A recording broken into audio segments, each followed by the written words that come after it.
My name is Nipssy Hussle, and we on my grandmother's porch.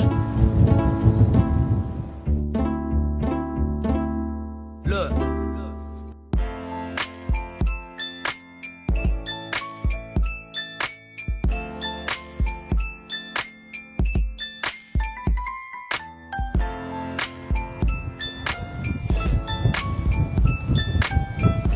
I think the definition of fatherhood is the consistency of being a father figure in your child's life. And I think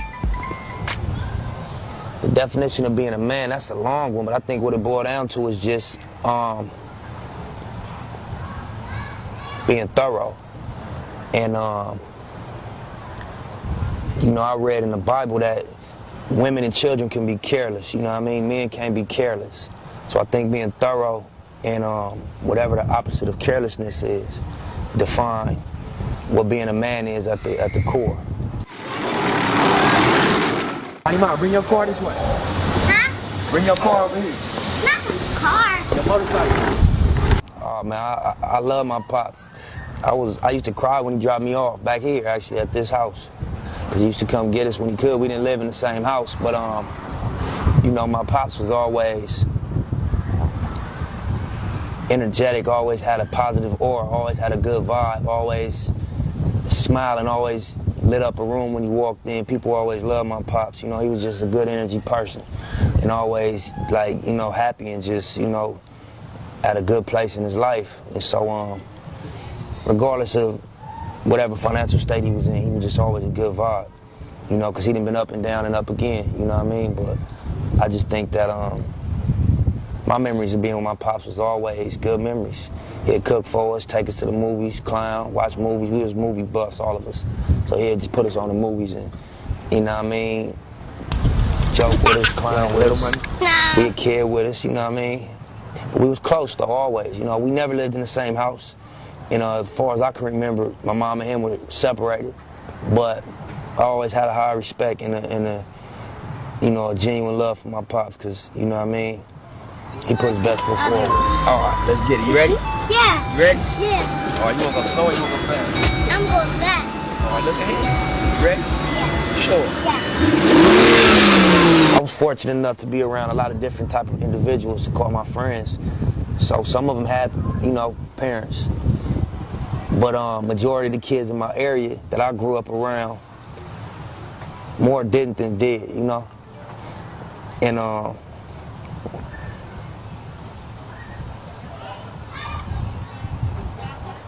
more definitely didn't have they pops in the house, you know what I'm saying, than did.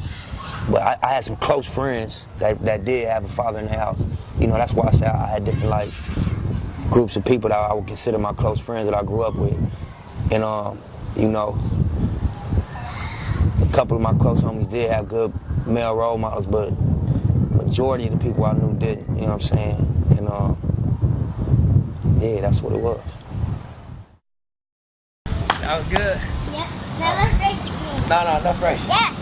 I'm racing. Nah. I think family is way higher on the list of things that are important in terms of a retreat compared to America. I think that out there, family is the equivalent of how we feel about material things out here. Like, that's what drives our culture. That's what drives our whole philosophy, is material gain, you know? And I feel like out there, what drives their whole culture is family well-being and family togetherness, you know?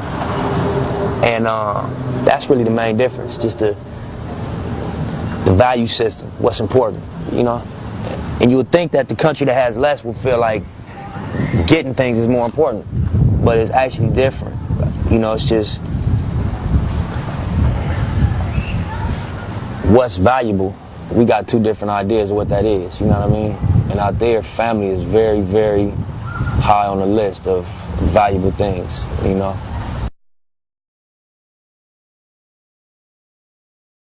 My daughter's name is Imani Dior. She 4, and her name means beautiful faith in Swahili, you know. But I chose Imani for a few reasons. You know, I named my daughter. I was actually, you know, incarcerated for a short time when my child's mother was pregnant with my daughter, and I came up with her name, you know, when I was in jail. And I was just thinking about a lot, you know what I mean? And I felt like faith represented where I was at, you know what I mean? At that time, I had just got a record deal. I was in jail. I didn't know if I was going to get out, and I had a child on the way. So I just, you know, it was a lot on my mind, and I think that faith represented where I was at, you know what I'm saying? And it was beautiful because I ended up getting out of that situation and moving forward, you know? But other than that, I just like how it sounds. My name starts with an E also, so you know. When I first became aware that I was having a child, I was excited, a little bit worried. You know, me and her mom weren't together, so that was definitely heavy on my mind. But we decided to have a child and move forward with it. And we found out we were having a little girl. And at that point, I felt like my job was even bigger, just because both raising a little boy and a girl is a challenge. I would assume, I don't have a son, but I would assume so. But just a little girl, I don't have the experience of being a little girl. I don't have the experience of being a woman to give her that, you know what I mean? So it's a little bit different, you know, more of a challenge, I think, more of an unknown situation in front of you. But I was definitely excited, and you know, what I've come to learn is that you find out as you go. You know, you learn as you go. My life did a complete perspective change, because now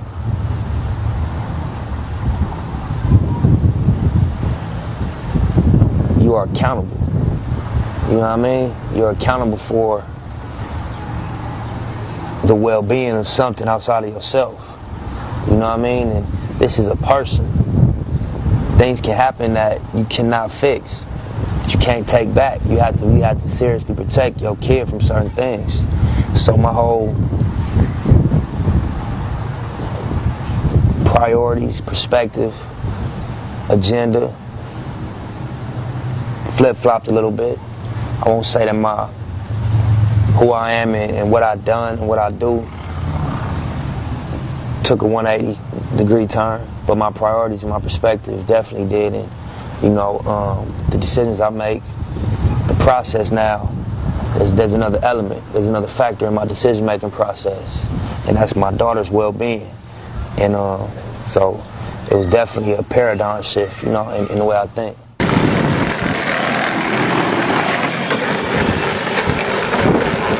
Seeing her walk, seeing her talk, seeing her going out of town for a month on tour, coming back, she's taller.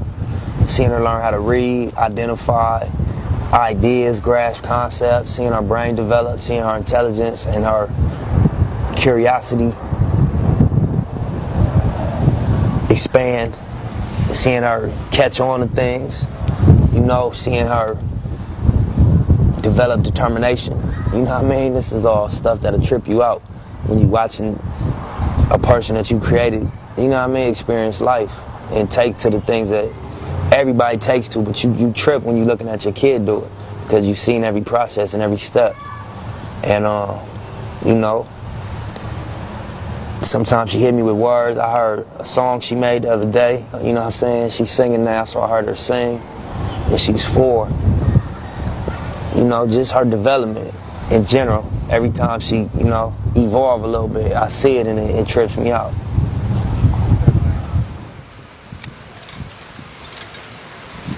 Now, pictures again. I'll hold your hand. Pick it up. Again. Well, when a father isn't present, the social consequence is you have an unstable person in society. The personal consequence is you have an unstable element in your family, and that's the relationship between you and your child. And it's, you know, it's hard to build off of that, and that's unhealthy in my opinion. And so we know what happens. People get out here. The statistics can tell you better than I can tell you, you know, about the social consequences. But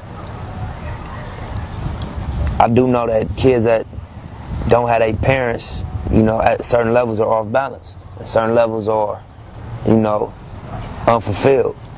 You know what I mean? So I think that it's definitely a reflection of broken homes, what we see going on in society. You know what I mean? A reflection of households and people that are off balance when you see these crazy things happening in the world, you know? And personal effect, you know, I'm sure them old guys that laid on their deathbed can tell you how that felt, you know what I mean, knowing that they didn't have no relationship with their kids, you know? I think that you come to look at your life at a certain point, and you got to be comfortable with what you see. You know what I mean? The facades wear off and everything comes to surface, and it's just who you really are. Then you finally probably can see it, and I think that it's hard to look at if it's not something that you're proud of. And that's one of the things that definitely, in them lonely hours, in them old ages, you know, I think eat at people, that they didn't have relationships with their kids and they didn't show up, especially men for their kids, you know?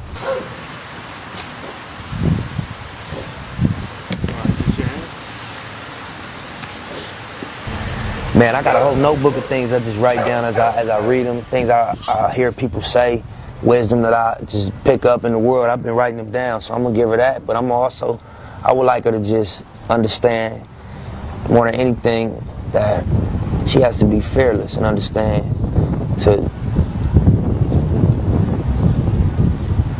look the world in its eyes, you know what I mean, and stand up and be proud. And if there was anything I would tell her is that, you know what I mean? So don't be afraid.